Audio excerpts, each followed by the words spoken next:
Hello ladies and gentlemen, and welcome to another episode of Pack Showdown between myself and the Trout 91. And so far we're actually doing pretty good. I believe I am 2-0 up in the series. This is week 3, and as always, to begin with, we do open up our packs, see if we can get any players that we can use to enhance our current squads. At the moment I'm going for a bit of, it's kind of a hybrid, but it's more of a Liga BBVA side. At the moment I have my attacking players are in fact from the BPL. They are from I have Darren Bent, Hernandez, and Stephen Ireland. I really would absolutely love a better centre attacking mid from the Premier League. Although, I suppose they are some of the centre attacking mids in the Premier League are some of the best players. You got the likes of Nani, Santi Cazorla, which I might add, Trout does have Santi Cazorla, and there's just so many players, and then you got David Silva, you know, Sessegnon. There's just so many great players that I would love to have in the team, but unfortunately, I haven't been able to pick up that many. And as I say that, there was actually Holtby there, but I'm not entirely convinced about Holtby. I still think that Stephen Ireland would be a slightly better choice in that case. And yeah, so I was opening up my packs just to see what would happen and see what I could get. As always, I believe it's 1,200 Microsoft points each week, or 1,600, something like that anyways. And we open up always the same amount of packs each, and we try and improve our current squads. As you see, I get Boney there. Boney would have been a great player to have in the team, but unfortunately, as far as chemistry goes, it just wasn't going to be good enough. So the first 4 minutes of this episode is in fact the pack openings, just to show you guys what I got and if there were any players that I could really use to make my team better. And in honesty, throughout the entire all of the packs that I opened, there wasn't any one player that made me go, oh damn, you know, I really can't wait to use this player in my team. There weren't many this episode that really made me be able to use him, you know, enhance the team that much more. I mean, usually, you know, in the last 2 episodes there have obviously been players that I've been like, I can't wait to use, you know, the likes of Sergio Busquets, Kaká, PK, Sacco, you know, even the Bent and Hernandez, both class strikers. I mean, I was really excited when those ones popped up, but unfortunately, it just isn't meant to be at the moment. I also got Anderson there, but I just don't feel as though he's attacking enough, as weird as that might sound. I think he needs to be just that little bit more attacking. Not to mention, it would be fantastic if I got an English, an English attacking mid from the Premier League. That would just be ideal. So chemistry-wise, it would just fit absolutely perfect. But I suppose you can't get everything in life, and we just have to hope that next week we do manage to pick up a solid Premier League attacking mid. And I'm not too sure. Let me know in the comments, guys, if you guys get any sort of one player constantly, like one player over and over again, because I could really do that. I pick up Gamiero there, and you might be like, what are you putting him in that active squad or whatever? I thought I had my Trout as my active squad, so that's why that little mishap happened there. But I decided to keep that because I've actually been getting a lot of French players recently. As you can see, there's another defensive mid. That time Capuy there, and 4,000 coins. I was like, damn, like that's money. That's a lot of money to get in a pack. And it's not very often that you get the 4,000 ones. I see the 500 and 1,000 ones, sometimes even 2,000s can be relatively frequent, but the 4,000 ones are actually pretty rare. It still doesn't make up for the cost of the pack, I don't think. I'm not entirely sure, anyways, but it would certainly help you on your way to a slightly less deficit. But we're coming up to the last pack here, and unfortunately it wasn't meant to be. There was no one there of real interest, so I just skipped through that.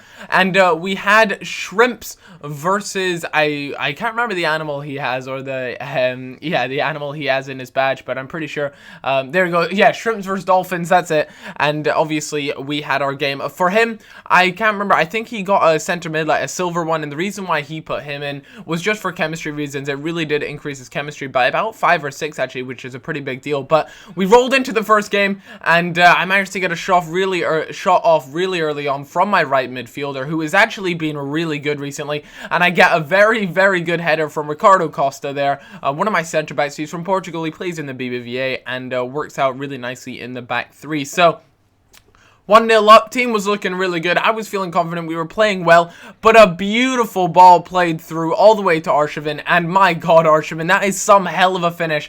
To beat my keeper at the near post there with a finesse shot, that was really nice.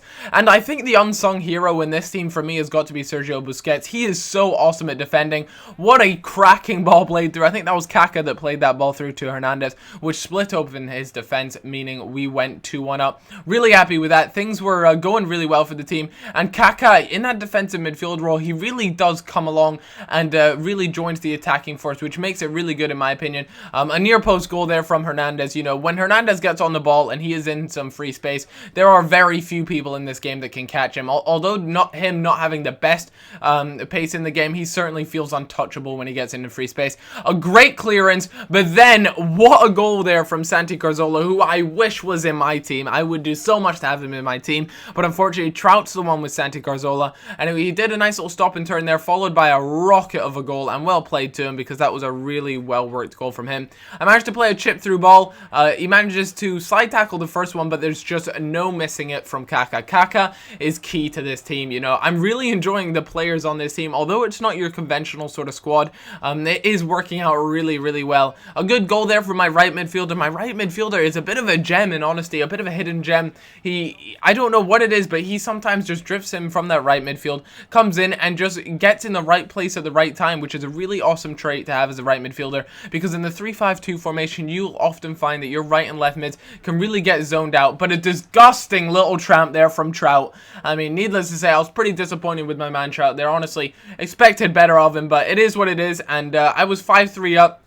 And he brought on Aruna Kone, who I fear to the maximum. But unfortunately, keeper makes a good first-time save, an even better second-time save. But it wasn't enough to keep out Aruna Kone there. And I honestly thought he was going to make the comeback. But we end up winning 5-4 in a really good game, actually. I was so glad I got that pretty big lead, though, because he was making some hell of a comeback there. But that means I go 1-0 up this week. And it was time to go into the second game. As you can see, his attacking force is absolutely lethal. Likes of Ox, Welbeck and Blaszczykowski, or however you're supposed to say that mind scrabble of a name.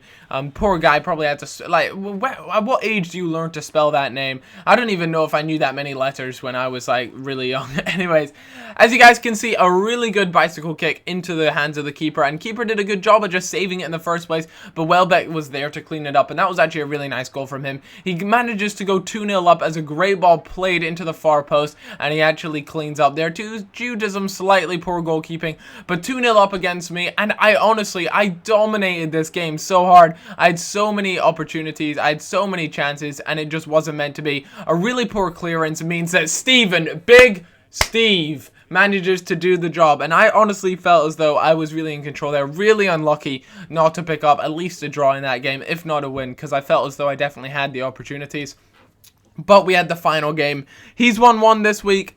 I've won 1 this week. It was time for the decider in Game 3 again. And again, no changes to his team. A lot of the times he does bring on Aruna Kone and things like that. And it makes my life hell. That guy is an animal in this game. But I managed to pick up a corner from this side here again. It falls right to Kaká there. And Kaká, what a god, as he buries it in the 6th minute to put us 1-0 up. And that's always a really, really important thing. As you can see, FIFA 13 really dicks on Trout there as he makes a defender sort of do that blocking animation that just never works.